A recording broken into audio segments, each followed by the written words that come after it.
Hello, my name is Braxton Joyce. Have you ever heard of the man who inspired the vampire? Well, I have, and I'm here to tell you his name is Vlad the III.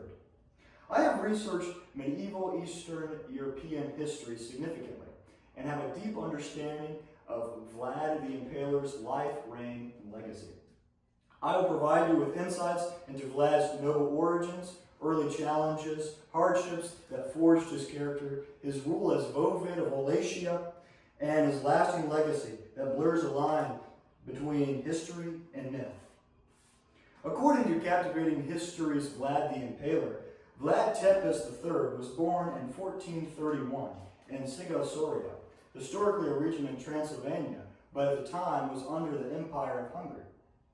His father was Vlad the II, Dracul, who was the Voivod of Wallachia, meaning the leader, and he was part of the Order of the Dragon, which the goal of that order was set out to defend Christianity against the Ottoman Empire.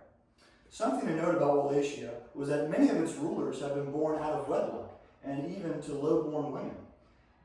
Vlad himself, Vlad the III, was a bastard, in fact. This means that literally anyone could ascend the throne given the conditions were correct. Wallachia's rulers often faced short reigns with pretty violent ends.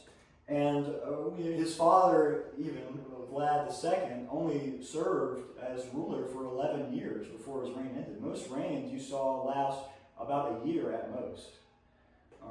And that is because for the people of Wallachia especially, if they were not happy with how their nation was going, they would rise up and overthrow it and put their own leader in place, going back to not caring about noble origins when it came to birth or anything like that.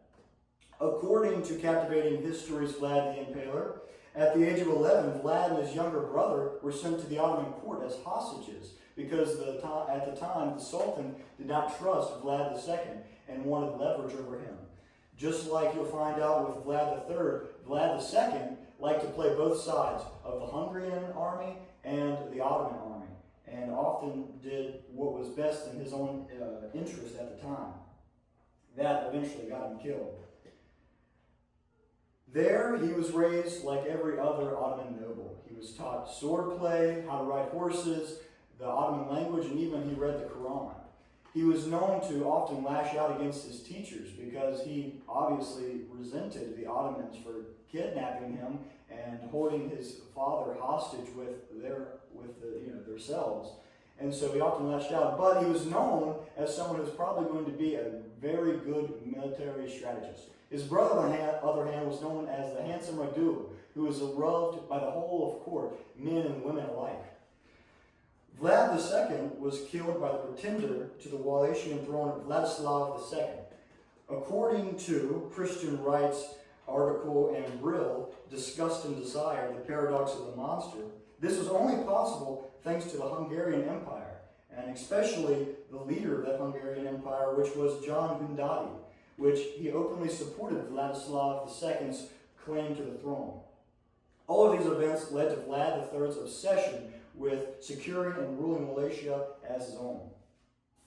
With the help from the Ottomans, Vlad reclaimed his father's throne in 1448, but it only lasted a short 6 months before he was forced out by his younger brother with, again, the Ottoman help. You might be asking, didn't the Ottomans just put him on the throne? Well, yes, but like I was saying with his father earlier, he was a fair-weather friend, and as soon as it came time to help the Ottomans in their time of need, Vlad III turned his back on them and did not offer assistance like he should, or at least how the Ottomans thought he should. Then he reclaimed power with the help of the Hungarian army in 1456, and that lasted until 1462, a whole 6 years. His rule was marked by strict laws, impalement as punishment, and killing of anyone who failed him, whether they were loyal or not.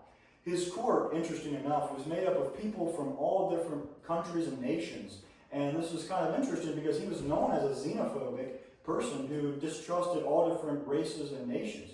But because of this, because of his court being so diverse, everyone was so mistrusting of each other, they never schemed against him. And going back to him killing and executing anyone he thought had failed him, he had someone who was very loyal to him for his entire reign do something he didn't like, and he was the most loyal person there, he had him executed anyways, because he failed him. He was most famous, though, for his campaigns against the Ottomans, led by Sultan Mehmed II. This showcased his strategic brilliance.